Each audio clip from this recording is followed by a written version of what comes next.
7. Talk to early. Oh, Indaba. Talking my business, isintu. Nazo zonke indaba zabasha.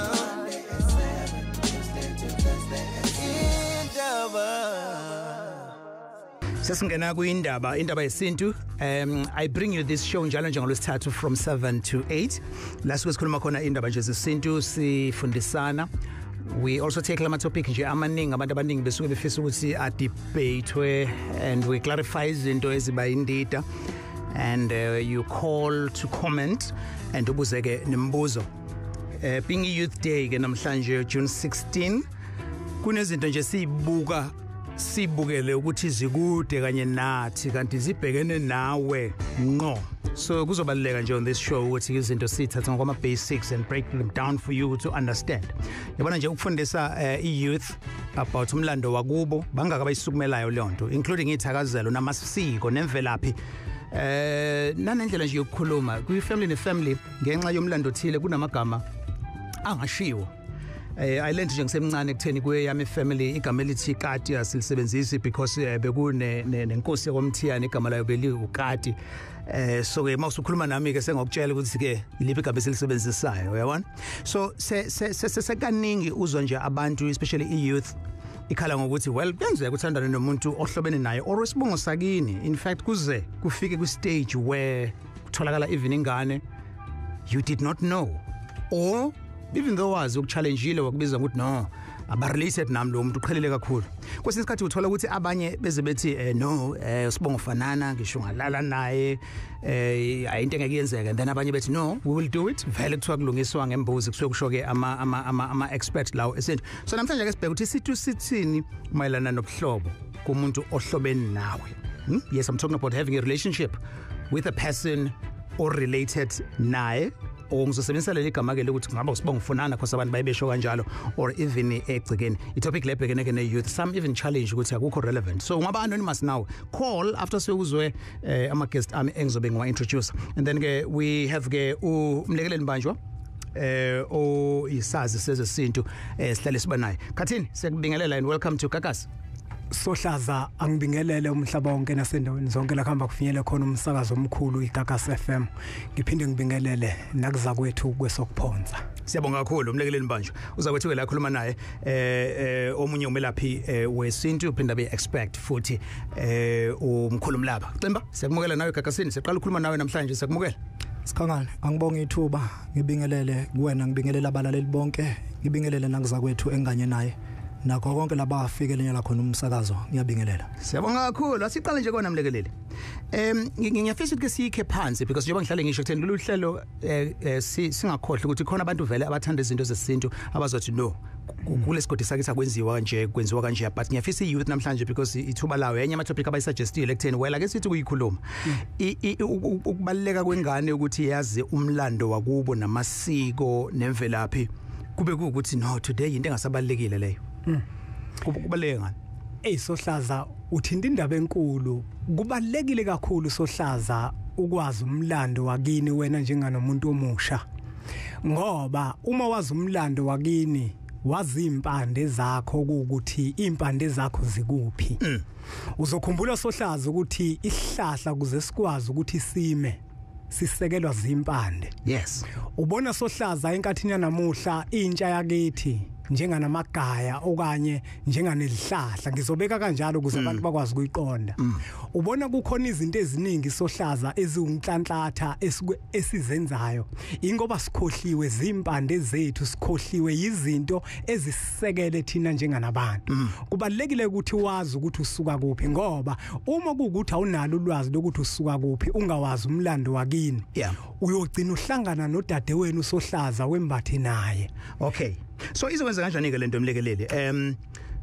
Kufanele kube yini? Kufanele kube iproactivity ezosuka kuyena umuntu osemusha ekutheni kombe kuze kuthiwe ngwakwambanjwa nje. Iziphi ibongo engeke ngize ngiyele kuzo noma we should not blame youth. Kufanele kube ifamily ne-family kube responsibility yakhona. Kunjalo Sohlaza. Uzokhumbula Sohlaza ukuthi ngezikhathi zasendulo imfundo yayikhona okuyimfundo yasekhaya. umntwana nomntwana kubalekile ukuthi umzali njenganomzali amfundise umntwana yabona sohlaza mina mangiloba makufika impunga yesintu ithi angiloba incwadi esihloko sithi yokhuluza ukhokhobe yes inhloso enkulu bekukhuthaza abantu abasha sibafundise sibanika imfundo yesintu ekhanda umuntu abe umuntu phakathi kwabantu imfundo yasekhaya engisho ukuthi ke sohlaza kubalekile ukuthi abazali kube yibona abafundisa ingane ngomlando wasekhaya nazo zonke izibongo abathinteka kuzona ekufanele ukuthi balihloniphe. Your take is umuntu omusha we situation la uthola khona ukuthi uze oba ne relationship nomuntu wakini noma engayena wasegcekeni kodwa ke owesibongo and mase kuthiwa ke kufanele iphele I relationship kwenzeke kanjani or mhlambe you've had an issue where I family mhlambe igcinisa ikhuluma le ndaba kwenzeke kanjani and I also know ukuthi khona abazothi no actually if umuntu engayena wegazi lakho akayena wakini lo muntu songeke kwenzeke lutho Ximba wena usebenza ngokwelapha and kuyafika abantu kuwena abadala nabancane makusuke sekwenzeke into efana nale uthola ukuthi abantu abahlobene noma umuntu ujikele owakubo either bebengazi noma bekwenziwa ngamabome into elungisekayo le angibonga kuye kube into elikhulu kakhulu le ngisho kulungisekeni kwakhona kuye kube inkinga ingakho singakukhuthazi kubantu abasha ukuthi ngempela baqhubeke nakho uma sekwenzekile ngephutha ngoba kuyenzeka abantu behlangana bengazi ngenxa yokuthi obaba bethu bebesebenzele endaweni ezahlukahlukene egcine kuhlanganwe ekugcineni usugcina usumbatha nomuntu wakini uma ke sekwenzekile lokho ikhona indlela yokuthi singazama ukuthi impela sikushweleze ebudlozini noma ebudalweni ukuthi cha kwenzeke iphutha elifana naleli so ilapho ke siye sisebenzise khona imbuzi sizosebenzisa nalokho abathi igula noma iswela ukuthi cha kuphuma imbuzi ngapha kubo kwentombazane kuphuma imbuzi eqhamuka ngapha kowesilisa bese kuba naleli iswela elizohlakaza lento eseyenzekile ikhona ke into enjalo mfowethu Mthiyane ukuthi abantu begcine bethi impela mina ngeke ngikwazi ukuhlukana naye seseyisuka okhalweni olude kakhulu naye asikukhuthazi impela bazame ngoba lento ikuhlupheka okugcine kwehlela ezizukulwaneni naseyinganeni akugcini kukunje Ximba usungene khona ke la bengizobuza khona ekutheni uma lento ingalungiswanga inabungozi muni impela ubungozi bukhulu kakhulu cishe uma ngadlula nje kancane kulolu daba ngingena kulolu hlelo nje ngicishe ngahlangana nalo udaba olicishe lifane nalolu sithola ukuthi ubaba la useshadile umama wakhe washada wazala ingane naye washada uma umama manje segulela ukuhamba emhlabeni ubaba usewahamba uthi umama no yazi ukuthini mntanami wena all along ubizwa ngalesi sibongo but lesi sibongo akusise sakho mina ngangisebenza samwe ngathola omunye umuntu ngase ngithola wena ngamitha ubaba wakho ngamtshela kodwa waqhubeka wenza izinto wakhokha wenza yonke into ekhaya kubo kamama and then waze wakhisha umshado wayoshada washada nengane yatetwa bevumelene umama nobaba and then manje sekusegcineni ingane isiyagula sekunzima kufika la mase kufika manje kumkhulu umlaba uyaqala uyahlola uyayibona ukuthi inkinga nansi lapha esala khona and then umama uyalikhipha iqiniso ukuthi cha kwenzeka kanje savumelana nobaba iqiniso manje inkinga la isikhona ubaba kasekho emhlabeni umama usekhuluma yedwa ingane isibhekene nenkinga so inkinga iba khona kakhulu enganeni angeke invite ke ufone ngajabula nje ukutheni ke sinike youth namhlanje ke ikhulume lento and even if ucabanga mhlambe nanokuthi no sithatha ngesidala lento ayisebenzi or mhlambe you know someone okumbe kwenzeka kuwena isituation leyo uthola ukuthi ugcine sewunobuhlobo relationship nomuntu wakini or enhlobene naye kwaze kwazalwa ke nanezingane ixazuleke kanjani leyo nkinga 0315373000 and on Facebook as well akhona nama comments ngiyawathatha khona page let's Indaba with Alex you can tweet at Alex Mthiyane na ku Instagram please use the hashtag @Indaba now isintu Sithini ke Mbanjwa ngendaba yokulalana kwabantu besibongo esifanayo sithini ngalokho ngoba mhlambe just we break it down umuntu omthatha njengesihlobo sakho ubani ngoba umunye umuntu uzothi okay ugogo wakwamlaba then siseqhelile kakhulu. I'm sure sinawo line isintu kunjalo sithi ke ubuhlobo kuphela la ube specific nje ukuthi kulesi sihlobo ke kusuke hayi zisuke sengasahlobene. Yeah, angiqale ngibonge Sohlaza kumnewethu indlela ayihlahlele ngayo. Sohlaza ngizophinda futhi ngicaphune. Uma ngiloba incwadi esihloko sithi Sithini isintu ngikhuluma nezinsizwa nentombi. Ngithi insizwa uma kuukuthi uyoshela intombi kubalekile ukuthi uyibuze isibongo sikanina ubuze isibongo sakubo. Ubuze isibongo sika mama ozala unina. Uphinde futhi ubuze isibongo sika mama ozala uyise. Yes. Lezo zibongo zo4 kubalekile Sohlaza ukuthi uzibuze.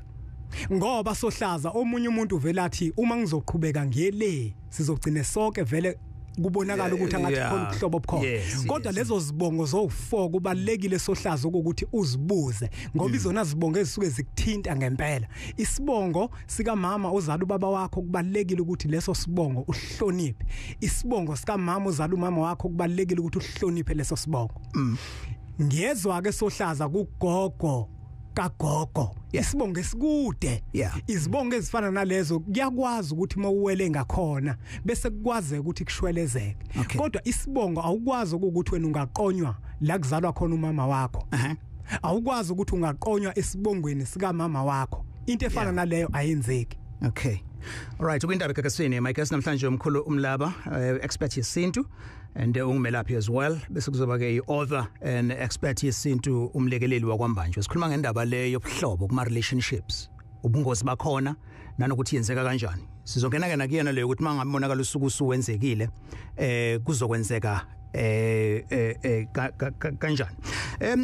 Ma nelapha lana Mkhulu umlaba kuyenzeka kufike abantu uthola ukuthi bazotshelwa into bebengayazi sebeyitshelwa yinina enelaphayo bafikela abantu beyicouple bathandana obalungisela bazoshada and then ke sebefikile isimo esinjengalesi wenze njani ubatshela bonke behlangene ngoba phela udaba olungaqulekisa umuntu lolu ngoba khona into eyashiwo bekumlekeleli earlier ekutheni kuyenzeka ukuthola ukuthi insizwe beyisoka izingane zakhe azazani kwisimo esinjengaleso wenze njani ubizo yedwa ngasese noma mhlambe uyathula uqhubeke nomsebenzi abawuzela ingabe siyawona umsebenzi wabantu ungazi ufinyelele lapho ukuthi bayashada khona beshade entweni ngampela ezokhubaza isizwe sakithi ngoba ingane ezozalwa lapho vele kunokukhubazeka okuzoba khona ezintweni eziningi so kuye kube lula ukuthi mhlambi kakhulukazi njengomuntu wesilisa kimi kufanele ukuthi ngimcele lo wesilisa ngimchazele ukuthi hayi ndoda kunezinto ezinje kanje ezibonakalayo ake kuzama ukuthi uhlehlele emumva ubuyele uyobuzisisa uzwisisa ukuthi ngampela lokhu kwenzeka kanjani bese sibuka ukuthi ungalungiseka kanjani. Yes. Oh, okay. All right, 1921 usekakasini 031-537-3000 number leyo ozothola kuyona 031-537-3000 and le program ke we are streaming it live ku wonke ama platforms ethu ekakasini so ungayibuka ku app Kakasi FM ku Facebook ku Twitter ku Instagram ku website ku YouTube yonke indawo la ozosithola khona. All right, let's take your questions and your contribution kule discussion 031-537-3000 ngizofunda nama comments. This is Indaba YeSintu ngolwesithathu kusukela ngo7 kuya ku8 ebusuku. Right, you have a special youth day discussion and we have Mkhulu umlaba kanye ke nomnumzana Mbanjwa 031-537-3000. Let me take uSiyanda wakwaNgcobo calling us from Maryspec. Shosho Siyanda. Sanibona butare. Yes sir, sikubingelela kunjani? Ngiyaphila ngibingelele nasemakhehleni. Baba siyavuma. Nginobufakazi nje butare sangina amaningi yalento ekhulunywa kubaba. Nami ngumuntu onabantu abadala kodwa ngiyena umuntu osebenza kodwa nginabo ukuthi ngike ngahlangabeza nesimo esifana nalesi ukuthi bafika bona abantu abadala ebusuku ngathola ngithi mangizosho ngiyangasho ngithi bangibekisana ngayithola impama embili basangeke lento engiyenzayo. Wawenzani oyichaze lo muntu obuthandana naye benihlobene kangakanani naye? Lesibongo sibanaye. Kodwa ukuthi anibona abandawonye egcekeni kodwa ni share isibongo. Yebo. Right, so ulele ke bafika bakushanga impama ezimbili ezintathu. bathayeka bathangeke lento engiyenzayo. Okay. Mhlawumbe ithi ngihlahla mfethu ngiye emuva because ngiyayithanda leyo show ekutheni bafike kuwena. Isiphi lesibinde nani naso? Kumbe wena ngoba wena oshela intombazane ngiyacabanga ekutheni isikutshelile ukuthi lesi sibongo uqhubeke there must have been inkani ethile nawo ugabe ngayo.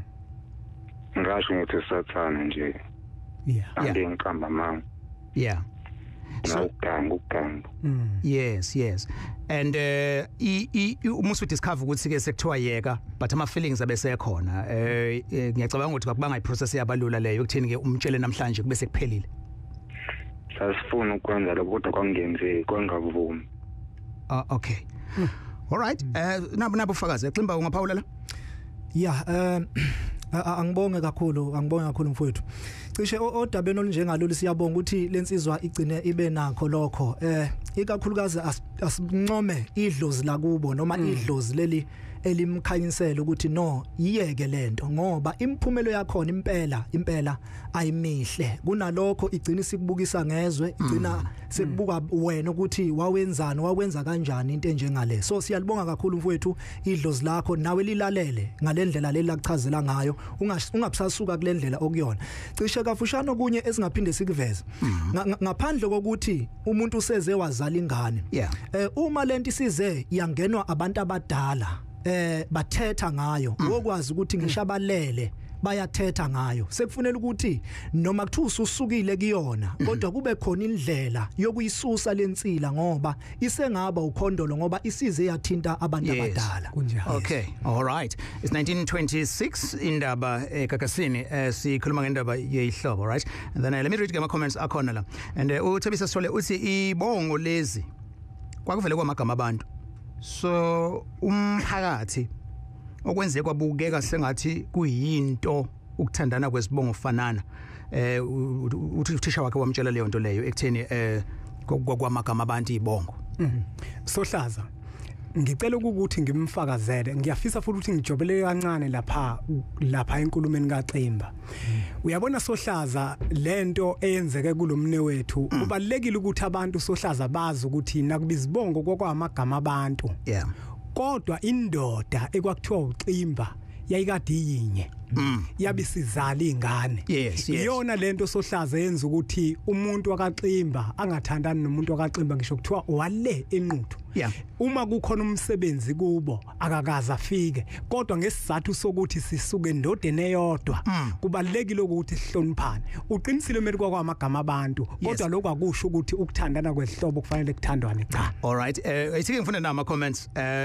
By the way, we are streaming uhlelo lolu njengoba ngishilo wonke ama platforms so ungaphendula noma nawe ufake ama comments akho lapha. And ukhona nje la uNondo ubuzelana ukuthi yena njengoba engwesifazane angakwazi yini ukuthi aqome kumuntu wesibongo sakama wakhe bekuwena Mlekeleli lo ubuzothi isihlobo sangampela leso angalokothi. All right, listen to this again. As a guy out the class okamchunu uthi manje ke ubuza nini kulabo abathengisayo so kusho ukuthi ke nayi sex worker and insizwa iyothenga so uqale washo ukuthi kumele ubuze ukuthi intombi zalo umabani ugogo wakhe umabani njalo so into leyo engenzeka ugcina ungatholanga futhi so yini into enzekayo leyo today ekutheni people kunabadayisa ngomzimba and bayaya khona so lapho ke a correlationship i client nomuntu oprovide service.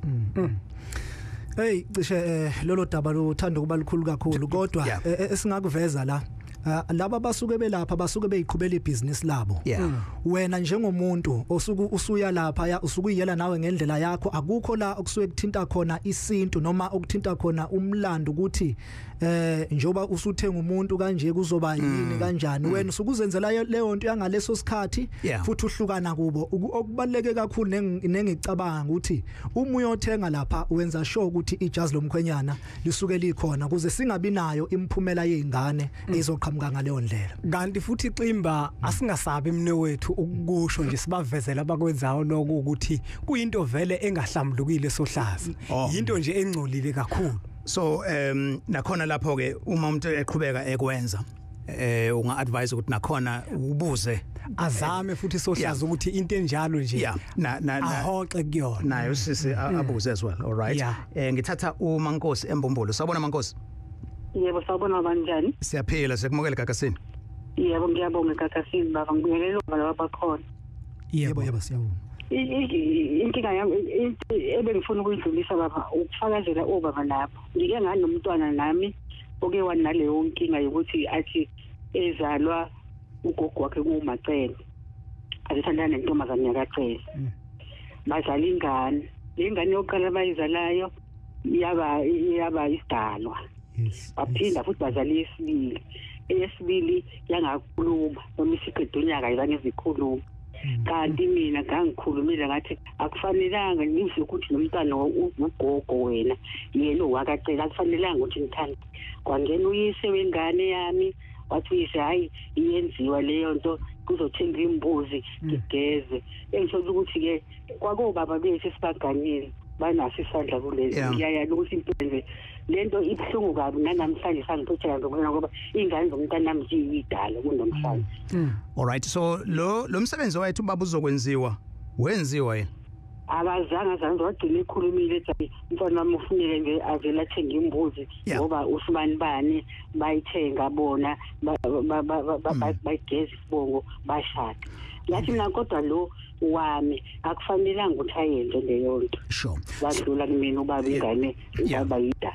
Okay, no, siyadabuka wena ukuzwa istory sakho leso and siyabonga ukuthi usishare nathi ukuvula abanye amehlo. So ke esimene sinjengalesi ke ngifuna ukubuza ke ngibuzele wena ekutheni basangaqhubeka ke bewenzeke umsebenzi wokushweleza ke manje. Bagcina ke esesidluleka emhlabeni umfana wami kwaphela kanjalo. Okay, Ximba? No.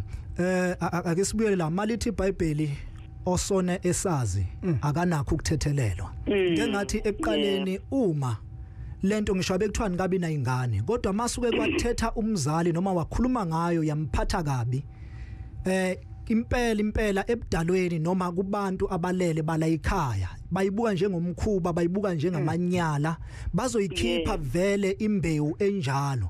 So njengamanje uma sikhuluma ngeimbuzi ezikhishwa sikhishwa entweni eyenzeke ngephutha la bebonana khona bengazi lapho esisho konke kuphuma lezi imbuzi kuba naleli gula elishawayo laba bese beshawa ngalamathambo alezi imbuzi ukuze ingabibikho imphumela enjalo noma ingane ikhula ingakhuli isikhubazeka ngokomqondo mhlambe nangokomzimba kwakhona. So njengamanje nje oba sekunje izingane izikhubazekile sekufuneka manje kuyoshwelezwa kuqala ebudalweni ukuthi lento iyenzekile yaphinde yenziwe ubaba ngamabomu etshelwa lokho akusasho ukuthi ingane isazolulama kulento esezibambile. Okay, no siyabonga kakhulu sifisa ukuthi kube nempumelelo. Sure.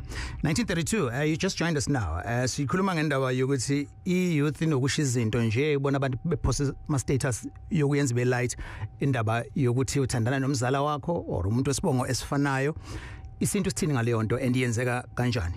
Sesithatha usiyazi kodwa emnambethi shosho siya sohlazi uyaphila futhi. Ngiyaphila futhi kunjani kwena? Ngibingelele nehambeli lapho estudio sisakhulu futhi. Linjani idayimane lapho? Bona imali ngibayo sengizoba ibillionaire ngenxa yedayimane. Hey. La kusuthinta indaba enkulu ke futhi manje. Hlobo nendaba yebongo. Right. Sithi angikuza ke ngicaciseleke la sohlazi. Njengoba siyintsha alezama ukutotobisa. Njengami nje umkhulu njengoba singabantu besintu ngeke kuthiwa iChimba ngithi.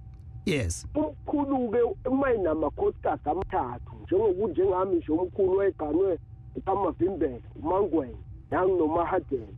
Mina ke ngizalwa lapha kuMangweni. Right. La kuma amavimbela bese kuba lapha kuMahadebe. Ngiyathinteka mina kakhulu noma ngingagadla njengensizwa noma ngithi ngivusa nje isizwe sikakhulu kwenzeka kanjani ngiyathinteka mina la ungake bhange mhlawumbe ngizalelwe esini sakhona ngokusini. Okay. Ngoba phela lento yezonke ihamba idule kakhulu ngazifike kwaMthiyane futhi. No ngiyakuzwa mfethu. Okay. Nambuzo. Sohlaza umnotho uthinta indaba ebalekile kakhulu. Uyabona into ekufuneka yena Sohlaza ayenze ukukhuluma noyise ngoba ngempela yena akahlobene nalesa sibongo. Ngoba umama omncane wakhe loyana Sohlaza akaphuma okhalweni lakhe kodwa umama wakhe. Yes. Kubalekile ukuthi akhulume noyise ukuthi baba kukhona intombi esengiyibonile ekuthaneni ezalwa boka mama lo ya omncane. Okay. Kodwa ayikho Sohlaza into ethi yena uyisihlobo khona. Okay, uyazi ukuthini Mlekeleli, yena ubekhuluma ngesibongo sako gogo, but ke again ngicela usuphendulile nalapha ekutheni mawubaba ke enesithembu, omunye walabo mama nakhona kusewuma wakhe kulesi sibongo. Ya Sohlaza ngoba indlela engimuzwe ngayo bethi ubaba wakhe uganwe amakhosikazi amathathu, right?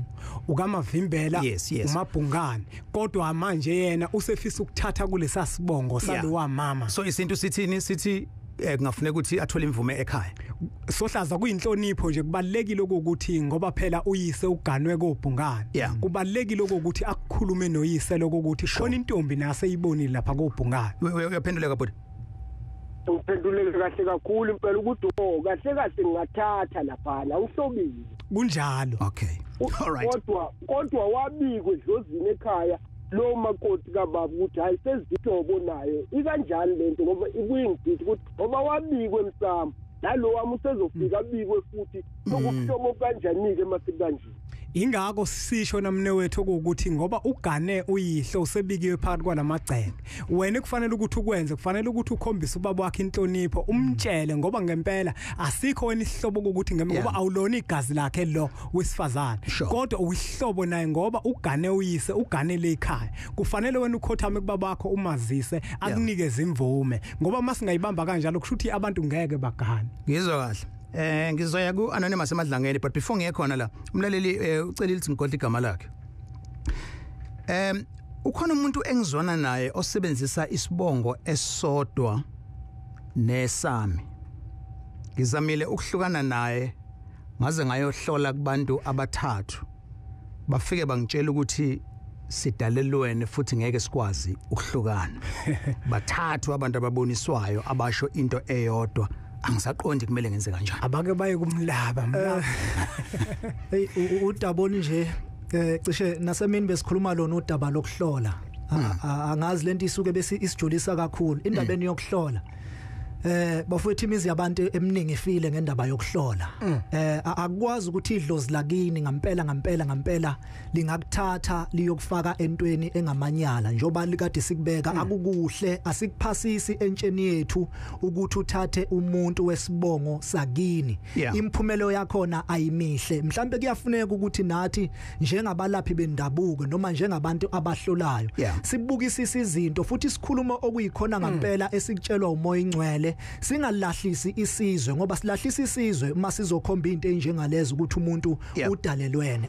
Ondokunye uma umuntu eyothatha umakoti noma eyofuna umakoti akacele naye madlozi nakubo ukuthi ngiyacela manje ngicela ukugana ungaveli nje uzenzele izinto emoyeni. Sure. Izwakala kahle. Sino Mkhulu Mlaba kanye no mnumzane Mlekeleli Mbanjwa sikhuluma yona ke le ndaba le yokuthi ubuhlobo kumiswa kanjani kuze gcine sekunabantu abathandanayo bebe behlobene, and inumber 0315373000 on the socials. Indaba with Alex on Facebook, Twitter and Instagram, Alex Mthiyane #Indaba. Ngicela ukubuza la kukhona ubhuti owakhulela isingane kadadewabo manje lengane iyahlupha eyomfana noma iphuzile okwayo iveli be west ayizwa. So manithi ngalungiseka lento izolungiswa kanjani? Mlekeleli Sohlaza njengoba besishilo mnewethu uyakubona lokho ukuthi kuyinhloso uma kuyingane nje kadadewabo Sohlaza leyo nto isidinga manje inhlambuluko ejulile yasekhaya. Yes. Ngoba lo muntu Sohlaza hayi ukuthi kwenzeka iphutha kodwa yinto ayenza ngamabomu ngoba Sohlaza ingane ize ikhubazeke nje kusuke lapho Sohlaza kuwuswazi ekushawa ngalo abazali bayo okuthi lento abayenzile into ephambene ethongweni. Ingakho ke kubalekile ukuthi abantu izinto ezinjalo bazigweme ngoba manje koshawa ingane ngamacala ethu. Siko anonymous madlangeni anonymous. No Mthiyane. Sure, besinomeya wakho last week. I hope wakwazi ukuthi uphenduleke ngendaba zentuthuko. But sikuyisintu namhlanje. Ayisaba Mthiyane ngiyabingelela nakuyihambile. Sure sikulalele bhuti. Yeah, Mthiyane is ngiliyaza ileli bhezi elivolo Mkhulu labo. Kodwa ngicela ukuchaza nando dabeni khayintsele. Mina ngithandana nosisi la. Futhi umama lapha aganele khona. amini lapha azalwa khona nentombazane umama wayo lapha ezalwa khona ibongo ziyefana kodwa obaba bomama bethu bobabili mina nentombazane ababelani imndeni nje obongofanana kodwa masiza umlando bathi bake babelana before laba abakontombazane besalungisa isibongo sabo manje asazi kuthiwa mina nentombazane sihlobene kumele sithandane angazi lo Mthiyane. Okay, uyithatha Ximba? Yeah.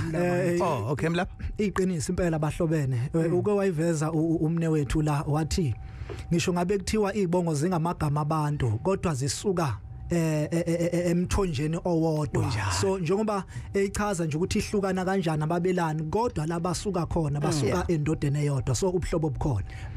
Mhlambe Ximba kubalekile ukuthi siyibeke kanje lento ukuthi asike siyivale lento ukuthi usibongo fana exactly isibongo sakithi ake siyeke manje ukuthi isibongo esifanayo isibongo sakithi ngoba abantu angathi yabadida manje makuthiwa usibongo fana angathi lo umuntu akuyena umuntu wakini kanti umuntu okaXimba nje umuntu okambanjwa nje wakithi lo muntu. Okay uyayizwa leyo anonymous? Ngiyayizwa Mthiyane ukuthi nje mangikhuluma nalaba obhuti bakamama wentombazane bathi hayi inkinga yikho kodwa basazohlangana bethu ukukhuluma kodwa babona ngabazinto into engalungisa mhlambe ngembuzi ngoba sesize sathandana kugeze ngoba futhi awimisele futhi nawe ukuthi ningahlukana naye. Umntwana usekhona. Umthiyane ngathi sengiganiwe. Umntwana usekhona. Agake. Nazi siphika impunga la. Impela akulungi. Cishe kukhona umlalelo kwangena emva kwalo. Naye besifuna ukuveza into kanjalo ukuthi ngisho ngabe kuthiwa ngampela nazi izibongo nje bakuveza ukuthi ziyafana kodwa uma ngampela kusuka emthonjeni owodwa bese ihlahlile umne wethu mayethi lento yokuthi sibongo ufana sekuyinto yokucasha ngoba sifuna ukwenza izinto zethu ngokweinhliziyo zethu nangokwemizwa yethu kodwa hayi akusikho. Okay mfethu ngazi uhlelo lufice seluphakathi yini ayikuthusanga indaba ke kamama Nkosi lo befonile earlier umzwile? Oh, okay. Do this in fact if ungase download le app yeGagas noma masiqeda nje ubuke ku YouTube uzoyithola irecording yohlelo kuswele eqaleni khona istory asishilo ngiyafisa ukuthi ke usilalele. All right. Thanks mfethu siyabonga. Nasi question la guys kuyilesi simo nangumthiyane. Right? And uyashadelwa usevela unengane kodwa ayithole before azoshada nalonkosikazi naye inkosikazi futhi uzofika ke neyakhe ingane naye ayithole khona masizila ekhaya lodwa lezi ingane sekubhuti nosisi kodwa ngokwemthambo yegazi labo abahlobene laba bantu makwenzeka ke ku develop izinto zokuthi baqala i-relationship eyabo ilula yini kuneyingane ezalwa ilaba abantu abaganene ungangena Ximba kulunga okay I get it for sure okay ngingena mnewethu ngiyaqhubeka okay sohlaza isintu sethu mne wethu sikhuthaza inhlonipho phambili inhlonipho yona into esiyibeka phambili labantwana bobabili njengoba bela egcekene lilodwa ayikho into ebagonyaza ukuthi abathandane kodwa ukube baqhelelene abazani lapho ke mhlambe ke kungashiwo ukuthi ke bangathanda kodwa ngoba balaso hlaza ayikho into ebagunyaza ukuthi bangakwazi ukuthi bathandane kufanele bakuhloniphe ukuthi bona baphila ngaphansi kwalegcekela lekhaya noma ngaze kuthiwe lo mfana lo uyayibona ukuthi unothando lwalentombazane kodwa kusuke kufanele ayeke ahloniphe ukuthi unina wakhe yo intombazane usewumama kuyena. Alright yokizwa kahle ngizothatha unathi eWaterloo sinomkhulu Mlaba kanye nempunga yesintu Mbanjwa nathi useGagasini Yebo sawona Alex. Yes mfethu kunjani? Nethimba ngiyaphila. Ngithi angibuze la ukuthi what if uma wami eshadele esibongweni thizeni mhlawumbe sithi ushadele kaNgcobo. Bese mina ngiyahamba mhlawumbe ngithole ashadele kwaNgcobo ngingcobo lokube isitepfather sami mina ngikwesinye isibongo. Ngingayishada nentombi yesibongo nesitepfather sami. Uma ngilalisisa kahle uma umama wakhe eyoshadela kwaNgcobo yena engasiyena wakaNgcobo angeke sakuvimba lokho kodwa wena akufanele ukuthi uye straight egcekeni la okushadele khona umama wakho kodwa enye intombi engiya kwaNgcobo ungayithola wena ungayithatha uyenza unkosikazi kunjalo nje Ay ngiyaphenduleka. Okay. Ngiyabonga. All right. Indaba ekakasini 0315373000. This is Indaba YeSintu ngolwesithathu kusukela ngo7 kuya ku8 ebusuku. Right, bekunomtshitho kade fonile la ikhuluma ngendaba yokuthi uma wakhe useshadele kwesinye isibongo yena angathatha nentombi yakhona. I see on Twitter usihle uraise into exifana as well ukuthi kodwa yena ke uthi kamalume wakhe ikaZulu uma wakhe waseshadela kwesinye isibongo mina ngathandana nentombi yakantombela sesifiso sami ukuyenza ingoduso yami ku right yini mangiqhubeka nayo so ngicathi le impendulo exemba ubuyishe ekutheni as long as kungekhona kuleli yakhaya. Oh okay sure and then unkosi umbuzo bengazi ukuthi uzoqhamuka uthi la umugogo edlalisa ingane yami ethi lethanilana umkhonyana wami lokho akusho yini ukuthi ingane yami isingathanda kwisibongo sakagogo. Sohlaza nakhona akubi noma muphi ugogo. Okay. Imvama mangithi angiphosisi Ximba kuba ugogo ozala ubaba kunjalo. Owenza njani othi lethani la umkhwenyana wami. Lokho sohlaza kusuke kona kuyizinkomba zokuthi uma kwenzeka lo mntwana ethandwa kuleso sibongo ungakwazi ukuthi kushwelezeke. Yes. Wezwa lona? Yeah. Kodwa lokho akusho ukuthi abantu izihlobo. Yes. Okay. Abangene kuzona. No uyacacisa. Lo hlelo mangabe ulificizela uphakathi ungawari. Sine app ethi Gagasi FM for that. Uzokwazi ukulithola kusukela eqaleni kuze kufike egcineni and uzokwazi nokubona even ama videos alolu hlelo. Indaba on Gagasi FM FYI Guma Annual Radio Awards. Indaba has 2 nominations. So should my sibekiwe ke emsakazo yonke South Africa. Lo hlelo is nominated and nalendaba le engena ngo6 nayo also nominatiwe kwi category enye and the producer yalolu hlelo nayo futhi nominatiwe kulona lolu hlelo and yes. So we do this for you and we thank the support and loyalty. Luyanda inyulenze sobona? Hi njani? Siyaphila kunjani Luyanda? Siyaphila but Alex nginombuzo mina umbuzo uthi I'm in a relationship no umuntu ongizothi isibongo sakhe uhlobene nesibongo sakubo kagogo kamawami. Okay, isibongo sakhe esagogo kamawami ozala mina. So ngifuna ukwazi ukuthi lingakanani iphutho sesilenzile mhlawumbe lapho. Mbanjwa? Isibongo sakhe esikagogo kamama wakho hayi ukuthi sagogo wakho. No esikagogo kamawami. Esikagogo kama wakho. Hayi leso sibongo leso nakuba singakhuthazi ukuthi abantu uma sebezibambile izihlobo ezinjalo kufanele ukuthi baqhubeke. Kodwa izibongo ezinjalo izona ekukwazi ukuthi kushwelezeke. Ngoba izibongo ezikhabile ezikude sohlaza. Ingakho ngishilo ngathi izibongo kubalekile ukuthi ngempela ungalinga ugaxele kuzona. Isibongo sagogo wakho okumama kamama wakho. Lokho ke nje akuyona into ongakwazi ukuthi uyishwelezele nithi niyayinqamula cha. Okay. Okay. Nakhona futhi kufanele ukuthi imvume kodwa uyithole kubona abazali ngoba abanye bayakhweleza athi hayi ugogo wami loyo ngeke ukwazi ukushada esibongweni esinjalo kodwa mabevuma bekunikeza isibusiso ungakwazi ukuthi ukwenze ngoba vele ibona bokushwelezela. Yebo ngiyabonga. All right, nosiyabonga kakhulu. Thathu siya ngoba bese nawe Mlazi. Sabona siya? Baba lesingaza. Sikhona Mqungebe kunjani kwena? Bengithi ngizolalela nje baba sengikhathazele abantu sebethi ibongo zifana esibasakini nasikho isibongo esifanayo. Uyangikhathaza lokho ngoba phela njengoba ngekwango bese nje ngimthatha kanjani usise ngokwangobese. Amasebenzisa amalobolo ngithi ngwasaphi. Yes. Noma kuthi masefika la ekhaya masibani bomani ke ngoba mina ngokwangobese. Khona izinto abantu abayibuza into lokuyigidi ukuthi ayayo nesinto yokubuzwa longathiwa useyibuza impela emsakazweni ukuthi uthandana nodadewenu uzibuze nje impela nje. Yeah. Zingaki intombi emhlabeni uzimpela uyibuze nje ukuthi hayi ngithandana nomuntu oyisibongo esifana nesami esakho nje lesibongo esini. Okay. Yeah. Ulokho nje ungikhathaza lebuzala ukuthi ngufole beyilalelele nje nami ngilalele kodwa uzibuze sakini. Yebo.